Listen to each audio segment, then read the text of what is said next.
The scream was so close, spittle flecked her face. 30% of female recruits get injured in basic training. The drill sergeant saw her as just another statistic, another body to break. He had no idea her personnel file was stamped with a single, classified word: ghost. Her name is Alex Vance. On paper, she's just another private at Fort Sill, enduring the brutal conditioning meant to forge soldiers.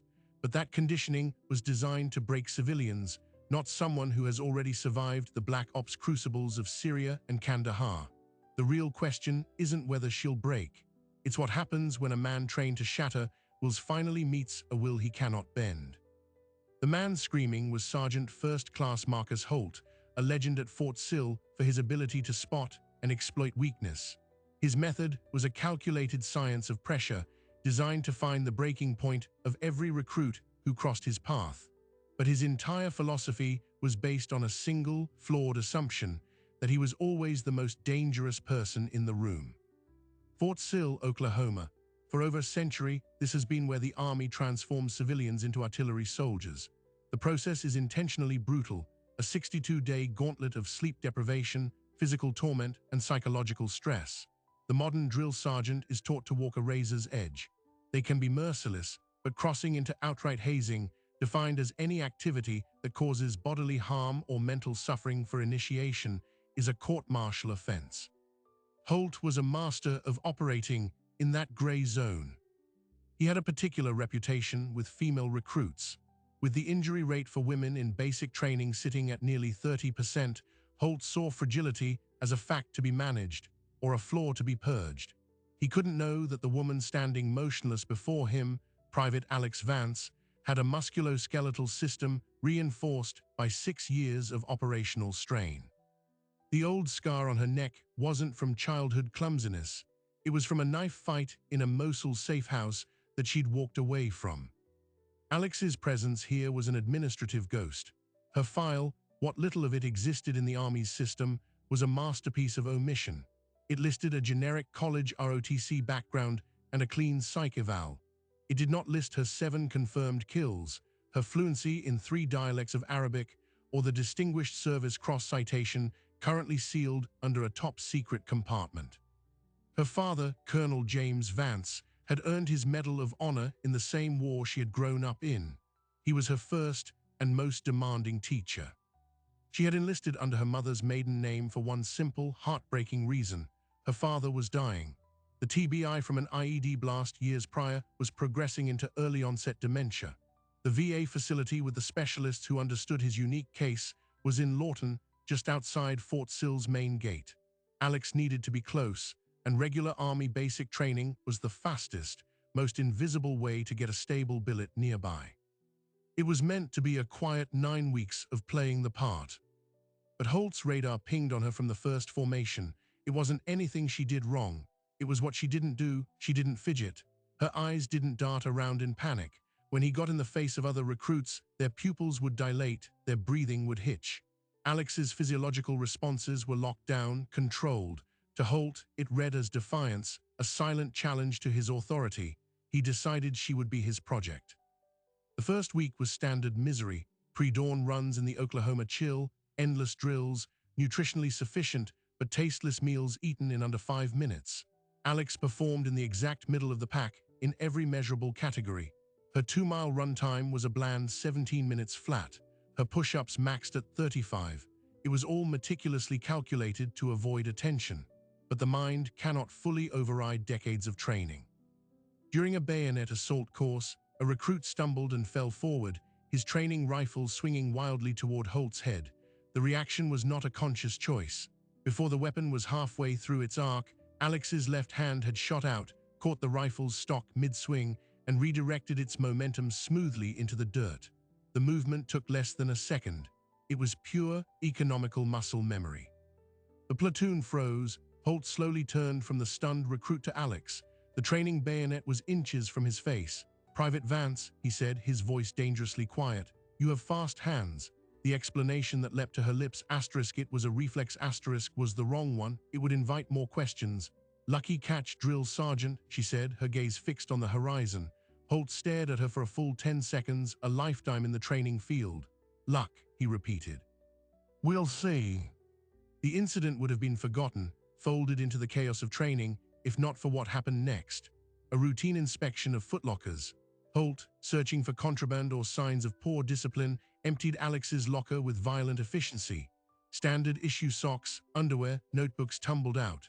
Then, from a hidden sleeve sewn into the lining of her issued backpack, a small, flat object fell and clattered on the concrete floor. It was a challenge coin, not the kind sold at the PX. This one was burnished black with no unit insignia. On one side, an eagle's head in profile. On the other, a serial number and 3 letters, JSOC, the Joint Special Operations Command. Holt picked it up, the cold metal heavy in his hand. He'd seen one before years ago, held by a visiting colonel from Bragg. They weren't given out, they were earned. He looked from the coin to Alex, who was standing at rigid attention, her face a perfect mask. Where did you get this, Private? It's a souvenir, drill sergeant, from an air show. The lie was smooth, but it was a lie. A recruit doesn't have a JSOC challenge coin. A recruit wouldn't even know what it was. Holt pocketed the coin. We'll discuss your souvenir later. The pressure became personal, targeted. Where before Holt's wrath was a storm the whole platoon endured, now it became a precision laser. During forced marches, he would appear at Alex's shoulder, his commentary a low, relentless stream. You're holding something back, Vance. I can see it in your stride. You think you're better than this? You think you're better than them? He would force her to stand at attention for hours after lights out, searching for a tremor, a sign of fatigue. He found none. Her body betrayed her in subtle ways. During a live-fire familiarization exercise, the pop and crack of rifles made other recruits flinch. Alex didn't just not flinch, her breathing synchronized with the rhythm of the bursts, a combat technique for maintaining accuracy under fire. When a blank round misfired loudly next to her, her hands didn't fly up in shock. They dropped toward her hips, where a sidearm would normally be holstered. Holt saw it all. He began consulting the file, but it was useless. The background was clean, too clean. He made a call to an old friend in personnel. Run a deeper check on a recruit for me, Vance, Alexandra. The answer came back the next day. There's a block on her social, flagged for interagency review. That's all I can see, Marcus. My advice, leave it alone. That was the worst thing anyone could have said to Marcus Holt. Leave it alone meant there was something to find. His professional curiosity fused with a deep, personal resentment. Someone was playing a game on his field, and he was determined to win. The climax of the first phase of training was the Victory Tower, a 50-foot rappel and obstacle course designed to confront fear of heights. Holt saw his opportunity. He altered the roster, placing Alex last. By then, the ropes would be slick from 60 other recruits, the light fadding, the pressure maximal. He would be on the platform with her. As the sun dipped below the horizon, casting long shadows, Alex finally clipped into the harness. Holt stood beside her on the wooden platform, the ground a distant patch of gravel. You ever done anything like this before, Vance? No, drill sergeant. Another lie. She had fast-roped from a Black Hawk into a contested village at night. This was a playground slide. Then listen close, he said, his voice dropping so only she could hear. I know you're hiding something, that coin, your reactions. You're not who your file says you are, and before you leave my training I will know what you are. I will break whatever facade you've built, and I will see what's underneath. He leaned in, the scent of his sweat and tobacco sharp in the cool air. Now, get off my tower. Alex moved to the edge, but instead of the controlled, hesitant descent of a novice, she gave Holt one last, unreadable look. Then, in a move that defied all safety briefings, she didn't step off the platform. She pushed off it, launching herself into open air in a freefall drop of 10 feet before snapping the rope taut and breaking, her boots hitting the vertical wall with a solid thud. It was the fast rope technique of a special operations soldier. It was impossible for a recruit. Holt watched, his blood running cold, as she descended the rest of the way in a series of controlled, powerful leaps, hitting the ground in a perfect three-point stance. The small crowd of waiting recruits was silent, then broke into uncertain applause. Alex unclipped and stood at attention, looking up at the platform. From his perch, Holt stared down. The final piece clicked into place. The stance, the controlled aggression, the impossible skill. He had seen that descent only in training videos from the special tactics community. His project was no longer about breaking a defiant recruit. He was now locked in a confrontation with something he didn't understand, a phantom in uniform. And as he turned to descend the tower stairs, a single, treasonous thought formed. He might have just started a war he couldn't win. Holt's next move wasn't born of anger, but of cold, procedural suspicion. He filed a confidential report with the Fort Sill Inspector General, alleging a recruit was using falsified credentials, possibly a security risk.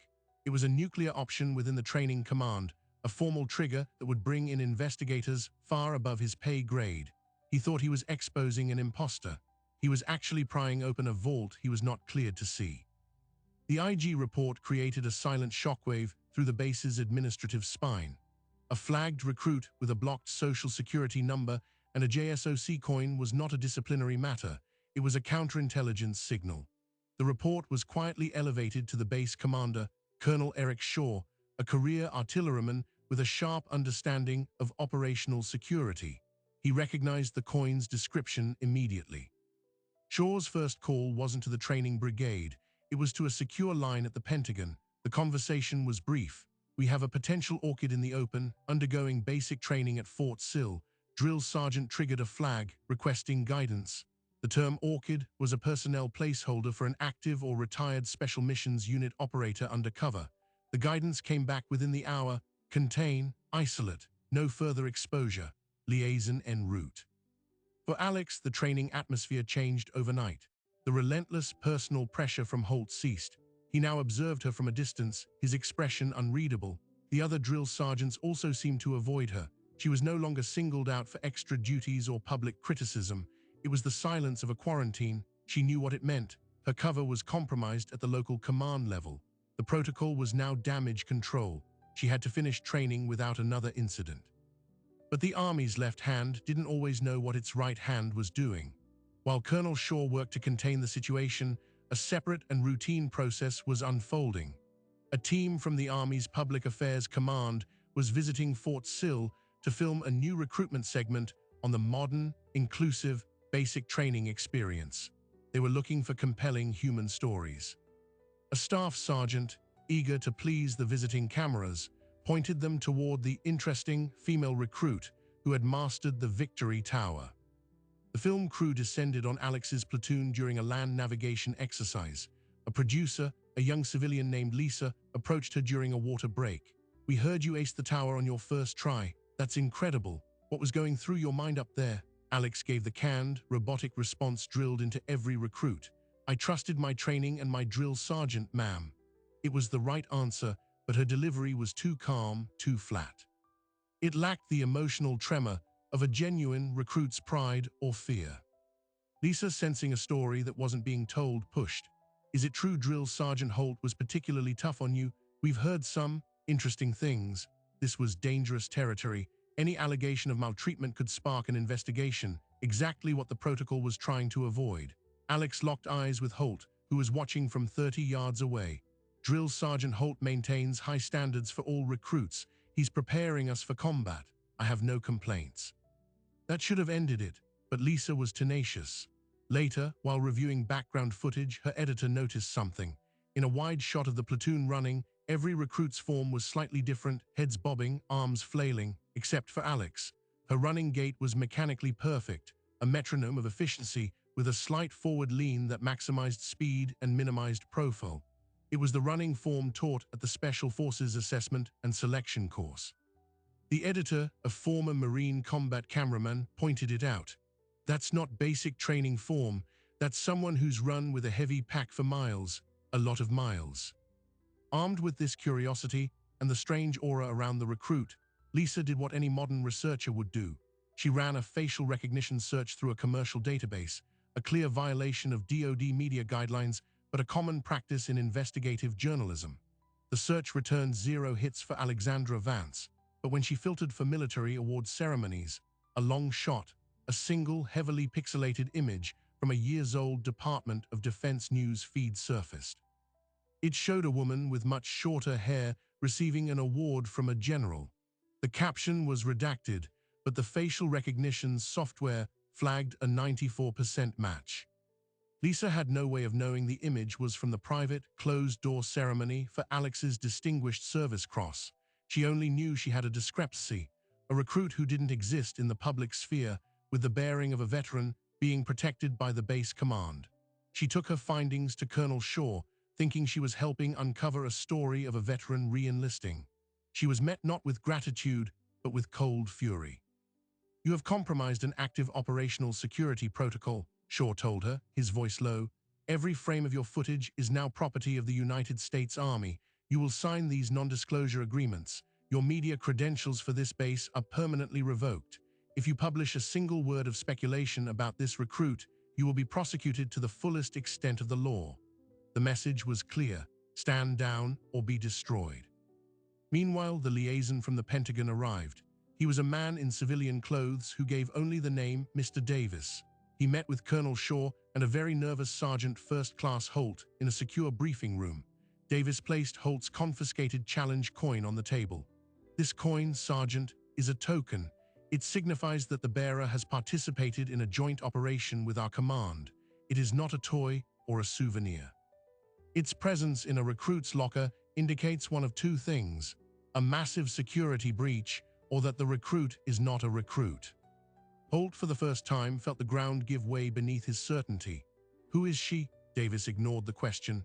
"Your report has created a significant problem. This individual was placed here under a specific set of parameters for personal and family reasons. Her presence was known, contained, and managed at an appropriate level. You have now amplified her visibility, potentially drawing attention to her, and by extension, to her family. Do you understand the stakes of that?" The personal consequences for Holt were immediate. He was removed from direct training duties, placed on a temporary administrative desk job pending a review of his conduct and judgment. The official reason was vague, but the message in the training battalion was clear. Holt had touched something he shouldn't have and gotten burned. His career, once on a track toward a top drill sergeant position, was now in limbo. For Alex, the final straw was yet to come. During a routine mail call, she received a letter from the Lawton VA hospital. It was an update on her father's treatment schedule, a routine letter, but it had been opened and resealed with a clear official tape. Someone in the mail screening process had read it. The sanctity of her one private connection to the outside world, her reason for being here, had been violated. The controlled soldier inside her understood the security concern. The daughter felt a surge of white-hot rage. She requested to speak to Colonel Shaw. The meeting was granted with Mr. Davis present. Alex stood at attention in the commander's office, no longer playing the part of a meek private. "My father's medical correspondence was read, sir. That was the one boundary. I am here to be near him. That is the entire mission. If his safety and privacy cannot be guaranteed, then my presence here is a net negative. I request an immediate discharge." Colonel Shaw was caught between protocol and humanity. Davis, however, was unmoved. "Your discharge is not an option, at least not for another 34 days. Your cover, while frayed, must hold. A sudden discharge would raise more questions than your continued presence. Your father's details have been added to a protected list. It won't happen again." It was then that Holt, summoned to the office to receive his formal counseling statement, entered and saw Alex standing at rigid attention before the colonel and the civilian. The dynamic in the room was all wrong. The recruit was not being reprimanded, she was negotiating. The authority in her posture was not that of a trainee, but of a peer. Holt's report had done this. His certainty shattered completely. Davis turned to Holt. "Sergeant, you're here because you're a part of this now. Private Vance will complete her training. You will return to your platoon, but you will understand this. Your role is now to facilitate her uneventful graduation. You are to become a layer of her cover, not a threat to it. Do you comprehend your orders?" Holt, a man built on the foundation of absolute control, could only nod. "Yes, sir." But the universe had one more twist to deliver. That evening, a medical emergency call went out over the base radio net. A visiting contractor had collapsed with a sudden cardiac arrest near the training grounds. The first responders were struggling. The location was just 200 yards from where Alex's platoon was conducting evening drill. Holt heard the commotion and ran toward it, his drill sergeant instincts kicking in. When he arrived, he saw a chaotic scene. Two medics were performing CPR, but their technique was faltering under stress. And then he saw Alex. She had broken from her formation and was kneeling beside the man, her fingers on his carotid artery. Her voice cut through the panic, calm and commanding. "Compressions are too shallow. You're tiring. Switch out. Now, has anyone retrieved the AED?" One of the medics, a young specialist, blinked at her. "Who are you?" "I'm help. Switch out." The authority in her voice was absolute. The medic moved. Alex took over compressions, her form textbook perfect, the depth and rhythm unvarying. She directed another soldier to fetch the automated external defibrillator from a nearby building. When it arrived, she peeled back the man's shirt, placed the pads with swift precision, and analyzed the rhythm. Shock advised, clear. The device discharged. She immediately resumed compressions without missing a beat. For 2 more cycles, she was a machine of life-saving efficiency. On the third analysis, the device announced, "No shock advised, check pulse." Alex checked. A weak, thready rhythm had returned. She immediately began rescue breathing, her timing flawless. By the time the ambulance arrived, the contractor was breathing on his own.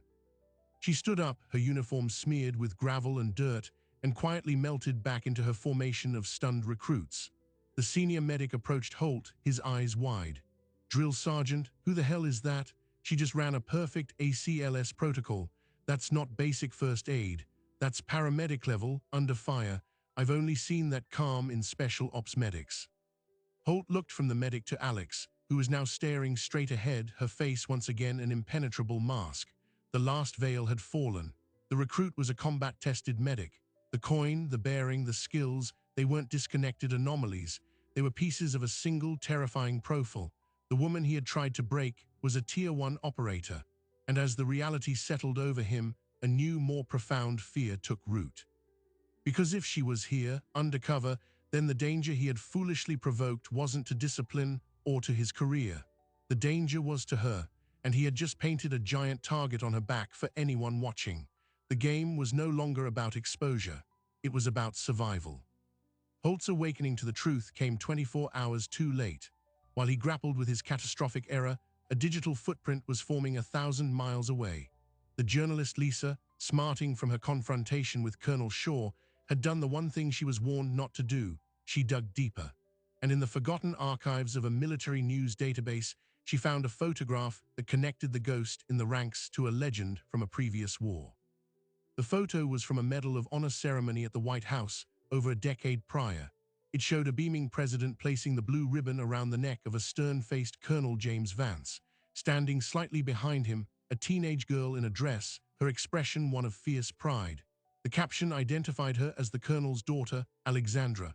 Lisa stared at the screen, the pieces crashing together. The recruit with the blocked file wasn't just some operative. She was the daughter of a Medal of Honor recipient, a national hero, and she was hiding in basic training. Lisa, thinking this was a heartwarming story of legacy and service, drafted an email to her producer with the subject line, "MOH daughter undercover at Fort Sill." She hit send from her personal account. She didn't know her email was being monitored by a private intelligence firm contracted by a foreign intermediary, a firm that scanned all public-facing military reporting for vulnerabilities. The algorithm flagged the keywords Medal of Honor, Fort Sill, and undercover.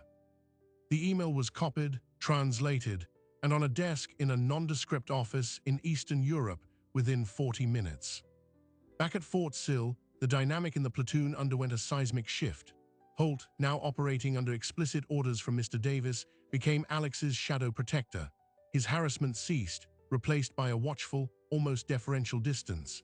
He ran interference with other drill sergeants, inventing reasons why Private Vance needed to be left alone. To the confused recruits, it looked like their toughest drill sergeant had simply given up on breaking her. But a few noticed the change wasn't one of defeat, but of recognition. Alex sensed the shift immediately. During a nightland navigation exercise, Holt pulled her aside under the pretext of checking her map. "The contractor you saved is stable," he said, his voice low. "The medics said your intervention was the only reason he's alive." He paused, the words foreign in his mouth. "I was wrong about everything. My job was to see weakness. I didn't know how to recognize the other thing." Alex said nothing, just watched him. Holt continued, the admission physically painful. "Mr. Davis briefed me. Enough. I understand the stakes now. My new orders are to get you to graduation without any more spotlights. That's what I'm going to do." But the institution itself began to strain under the secret. The routine injury reports, which typically highlighted sprains and stress fractures, now took on a new context. When Alex's platoon had its mandatory musculoskeletal screening, the physician's assistant noted old, fully healed injuries inconsistent with basic training, faded scar tissue on her shoulders from heavy pack loads, knee joints showing signs of years of high-impact stress. The PA, following protocol, flagged it for the battalion surgeon.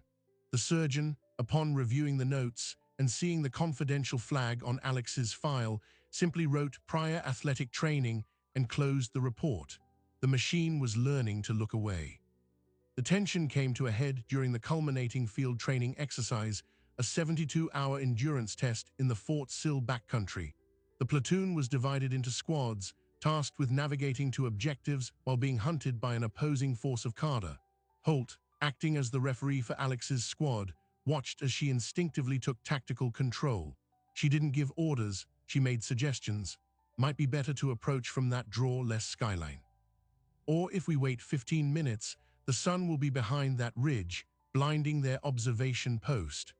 The male recruits, conditioned to follow the loudest voice, began listening to the quietest one. On the second night, the exercise turned real.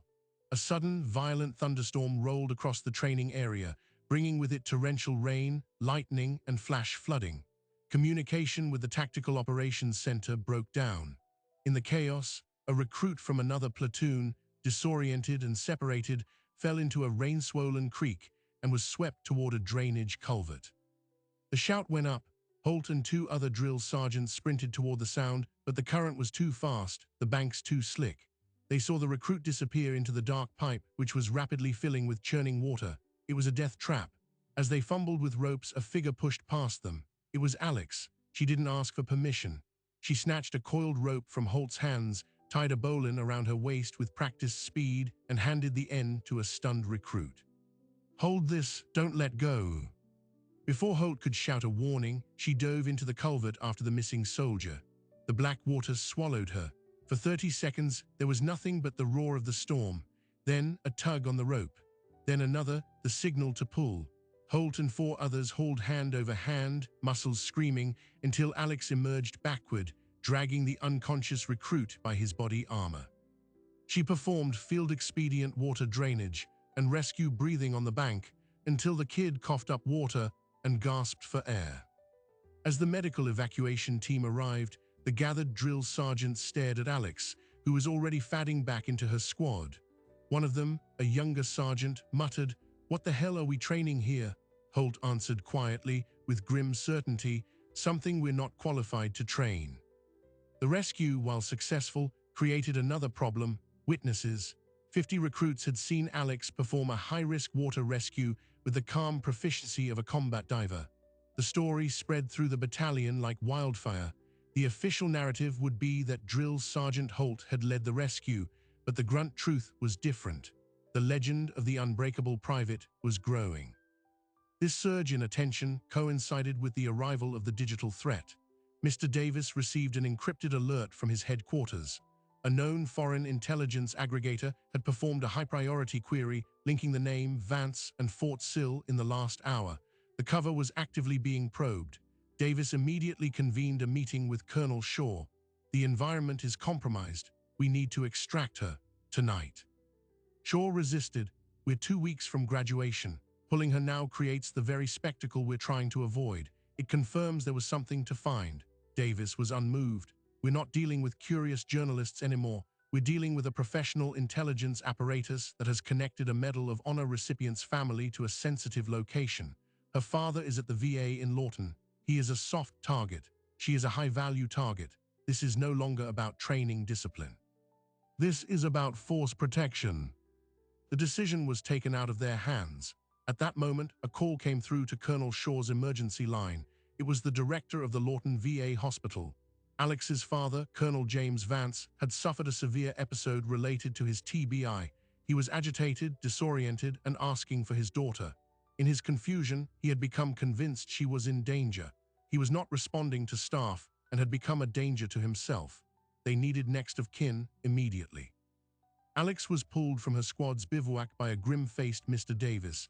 He told her only the bare facts. Her face, for the first time since the day she arrived, showed pure, unguarded emotion, fear. "I need to go to him." "We have a car," Davis said, "but you need to understand. The situation at the hospital is unstable, and our monitoring suggests your presence here may have attracted external interest. Going to a public hospital creates a vulnerability." Her reply was absolute. "He is the mission. Everything else is secondary. Take me to him." Holt, who had been standing nearby, stepped forward. "I'll drive them," he said to Davis. "I'm still her drill sergeant. It's a plausible cover, escorting a recruit for a family emergency, one vehicle, low profile." Davis assessed him for a long moment, then nodded. It was the only play. The drive to the VA hospital was made in tense silence. Holt, behind the wheel of a government sedan, glanced at Alex in the passenger seat. She was staring straight ahead, her hands clenched in her lap. The soldier was gone, replaced by a worried daughter. "He's tough," Holt found himself saying, the words awkward. "They don't give that medal to anyone who isn't." Alex just nodded, a tight, thankful gesture. They arrived at the VA after midnight. The scene in the secure wing was one of controlled chaos.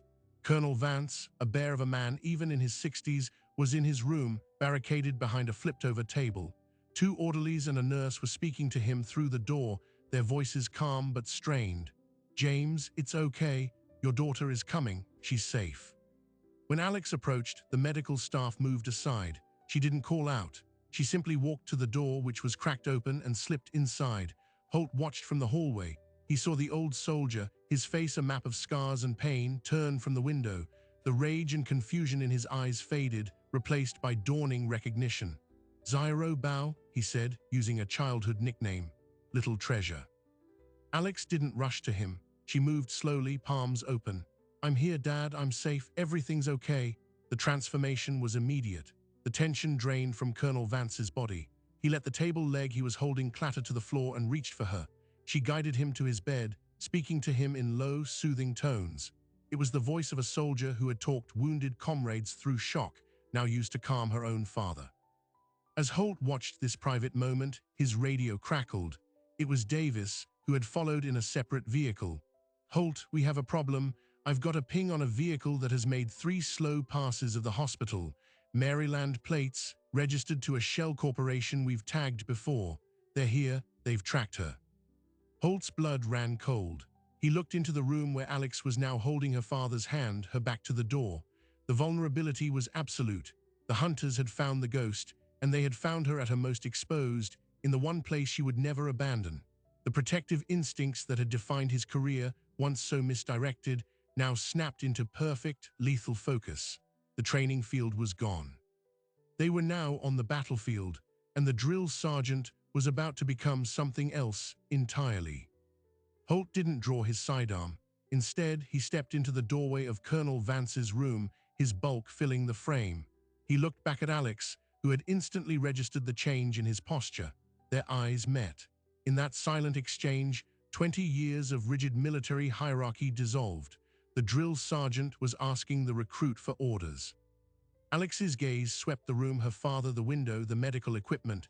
She made her assessment in under 2 seconds. "Get him under the bed frame. Use it as cover. Stay with him." Her voice was low, absolute. Holt didn't question it. He moved to Colonel Vance, speaking with a calm authority that cut through the man's confusion. "So we need to move right now, on me." The old soldier, though addled, responded to the tone of command. Holt guided him down and positioned the heavy mattress and bed frame as a barrier. Alex, meanwhile, moved to the door. She didn't peer out, she listened. The corridor was too quiet, the medical staff had been cleared. She could hear the faint squeak of rubber soles on linoleum, moving with deliberate slowness from the stairwell, more than one set. She closed the door softly, engaging the lock, a futile gesture, and backed away, scanning for anything usable. The room was a cage with one exit. Holt, crouched beside her father, saw her scan and understood. He pointed to a medical crash cart parked against the far wall. Alex nodded. In 3 silent strides, she was there, her hands moving over the cart. She ignored the drugs, the monitor. Her fingers closed around a sealed 12-gauge interosseous infusion drill, a tool designed to bore into bone to deliver fluids when veins can't be found. It was solid steel, about 10 inches long, with a sharp, threaded tip. It was a medical instrument. In her hands, it became something else. The door handle turned, then jiggled. A voice, lightly accented, called through, "Maintenance, we need to check the air filter." Alex positioned herself to the hinged side of the door, the IO drill held low. She gave Holt a hand signal, "Stay down, shield him." Holt positioned his body over Colonel Vance. The lock gave way with a sharp snap, not picked, but forced with a hydraulic tool. The door swung inward. The first man entered, dressed in hospital maintenance coveralls, a suppressed pistol leading his way. He cleared the corner, his weapon tracking toward the seemingly empty bed. He never saw Alex. Her strike was not a wild swing. It was a precise, targeted thrust. The sharp tip of the IO drill hammered into the brachial plexus nerve cluster at the base of his neck. The man didn't cry out. His body simply went rigid, then limp, as the neural shock overloaded his system. She caught his falling pistol before it hit the ground, her other hand already pulling him into the room to clear the doorway. The second man entered a half-second later, reacting to his partner's stumble. He saw Alex, now armed. He fired. The suppressed round tore into the wall where her head had been a moment before as she dropped low, using the first man's body as a shield. She returned fire from beneath the armpit of the unconscious man, 2 rounds that punched into the second attacker's thigh and abdomen. He fell backward into the corridor. Silence descended, thick and heavy, broken only by the ringing in Holt's ears and Colonel Vance's labored breathing. Alex moved. She secured both men, confiscated a second pistol and 2 radios, and closed the door, jamming a chair under the handle. The whole engagement had taken less than 8 seconds. Holt stared at her. The fluid, brutal economy of motion was nothing he had ever seen on any training range. This was the application of violence as a surgical tool. This was what Ghost meant. Alex checked the radios, listening to the encrypted traffic. "They've lost contact with this team. They'll be converging. Davis needs to know the breach is active." She tossed one radio to Holt. Holt keyed the mic, his voice steady. "Davis, this is Holt. Contact at the VA, 2 down. Hostiles are compromised, but more are incoming. We are in the patient's room, 2nd floor. Need immediate extract." The response was immediate. "Acknowledged. Lawton PD and Base MP Quick Reaction Force are 5 minutes out. You must hold." 5 minutes was an eternity. Alex redistributed the weapons, handing a pistol to Holt. "Can you use this?" He took it, the weight familiar. "Qualified expert yearly. Good, you're on the door. Anything that comes through that isn't us, you stop it." Understood. For the first time, he was following her orders without a shred of doubt, without a thought of rank. The next 3 minutes were a tense siege. They could hear movement in the corridor, whispered exchanges in a foreign language. The attackers tried the door, found it barricaded, and decided on a new approach. The ceiling tile above the door's transom window suddenly gave way. A small cylindrical object dropped through. Alex reacted before Holt's brain could process the word grenade. She didn't dive for cover. She dove asterisk for the grenade. She scooped it up in a fluid motion and in the same movement hurled it back up through the hole in the ceiling into the crawl space above. She then threw herself over her father and Holt. The muffled asterisk crump of the flashbang detonated in the confined space above them, shaking dust and debris loose. Cries of pain and disorientation came from the corridor. Alex was up again, pistol aimed at the door. That was a distraction. They're flanking. There's another door, the connecting room to the next patient's suite. She was right. The lock on the interior connecting door began to turn. Alex positioned herself, but Holt moved first. "I've got this one." He stood to the side of the door, adopting the very breach and clear stance he'd taught for years. When the door opened, a man with a compact submachine gun stepped through. Holt didn't aim for center mass. He placed a single round through the man's weapon hand, shattering bone. The submachine gun clattered to the floor. A second round to the shoulder dropped the man screaming. Before Holt could secure him, a final figure appeared in the main corridor doorway, having quietly removed the chair barricade.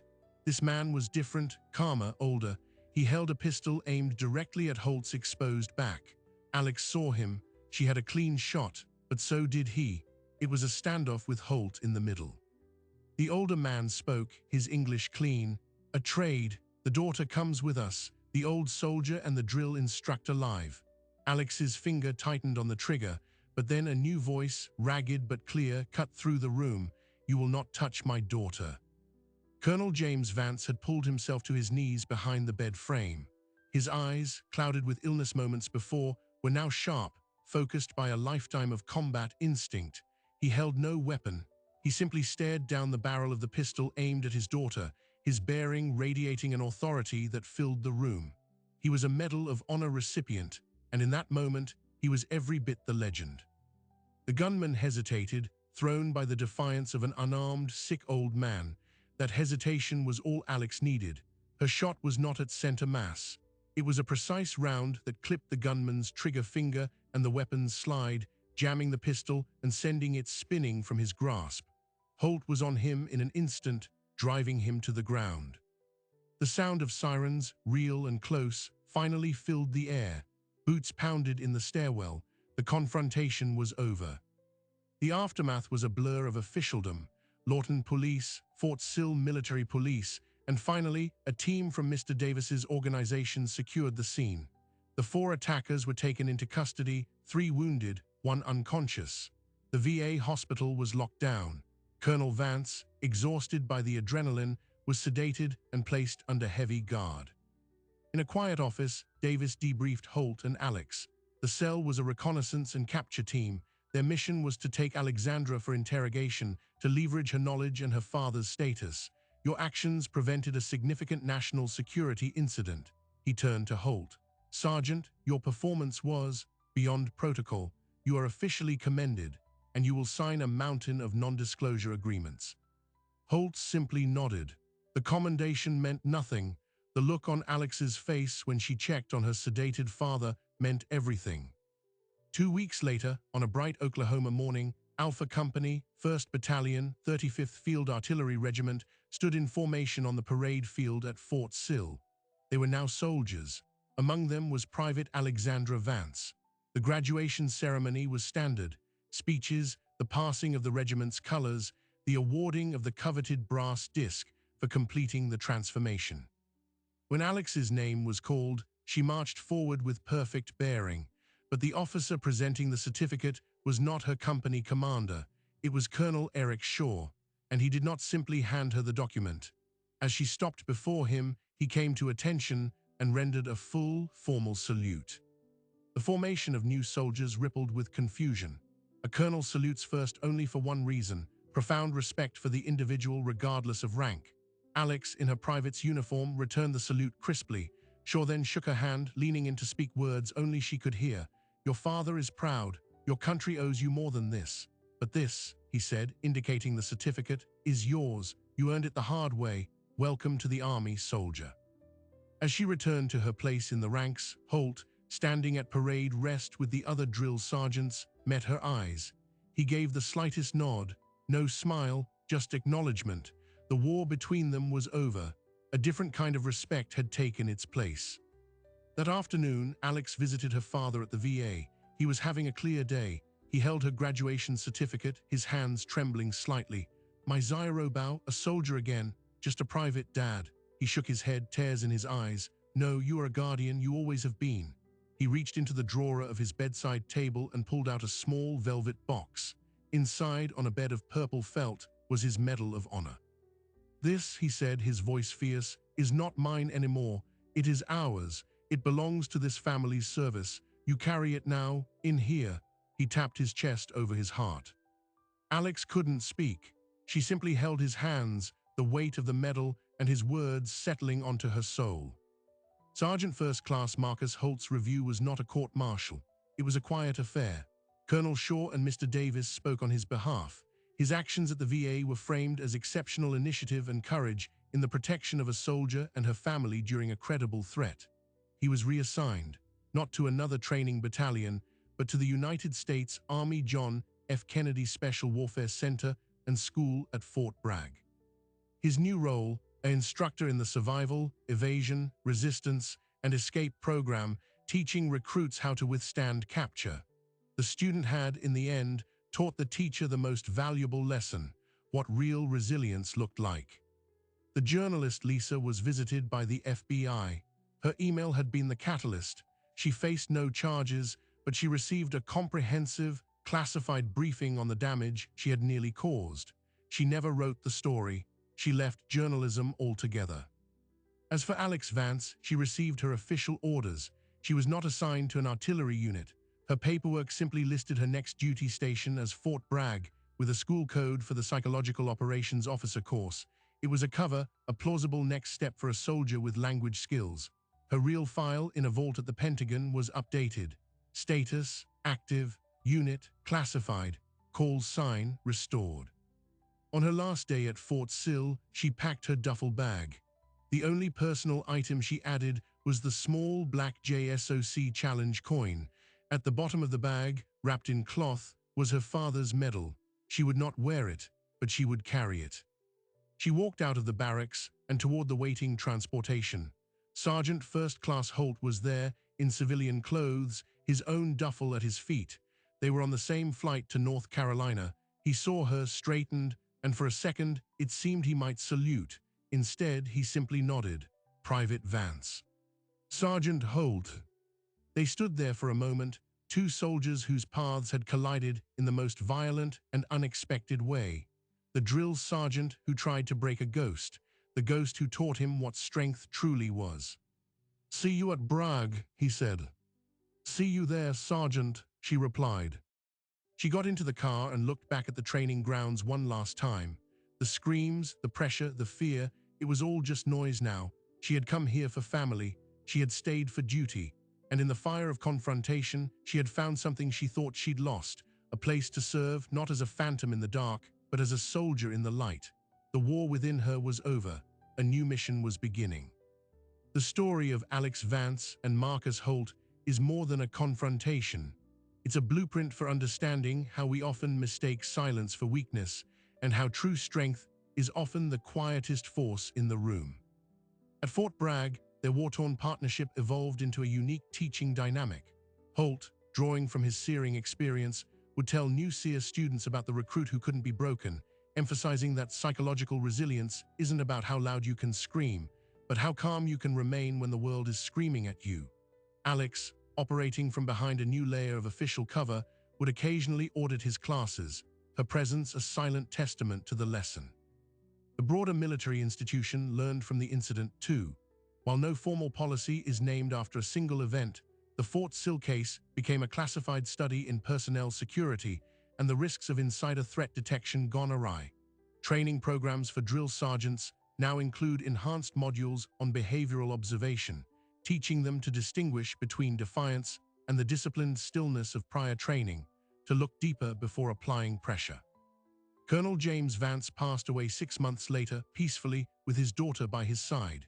He was buried with full honors at Arlington, his Medal of Honor returned to its place around his neck for eternity. Alex was there, not in the uniform of a private, but in the dress blues of a captain. The army had quietly reinstated her rank. The ceremony was small, private, and attended by a few old friends and one former drill sergeant, who stood at rigid attention in the back. The journalist, Lisa, eventually wrote a book, but not about military secrets. It was about the invisible veterans, the caregivers, and the quiet sacrifices made off the battlefield. She never named names, but those who knew understood. So what's the ultimate takeaway from this incredible true story? It's that hierarchy is sometimes an illusion. Respect cannot be screamed into existence. It is earned in the quiet moments before the storm, in the choices made when no one is watching. Marcus Holt set out to break a recruit, and instead had his entire understanding of power dismantled. He learned that the most formidable weapon a soldier can possess isn't a rifle or a grenade. It's an unbreakable reason to endure. Alex Vance entered basic training to be near her father. She walked out having reaffirmed her own purpose, not as a hidden ghost, but as a guardian. She proved that legacy isn't just about wearing a medal, it's about living the values it represents: courage, sacrifice, and unwavering loyalty. We live in a world quick to judge based on volume and visibility. This story is a reminder to look closer. The quiet person in the room, the one who doesn't react, who absorbs pressure without crumbling, they might not be weak. They might be the strongest person there, conserving their energy for a fight you can't even see coming. If you are captivated by this journey of hidden strength and stunning reversal, then you won't want to miss what we have for you next. Our channel is dedicated to uncovering the real stories of underestimated people who changed the game. Hit that subscribe button and tap the bell so you're always notified when we drop a new documentary. Because the world is full of hidden battles and quiet warriors, and we're here to tell their stories. Thanks.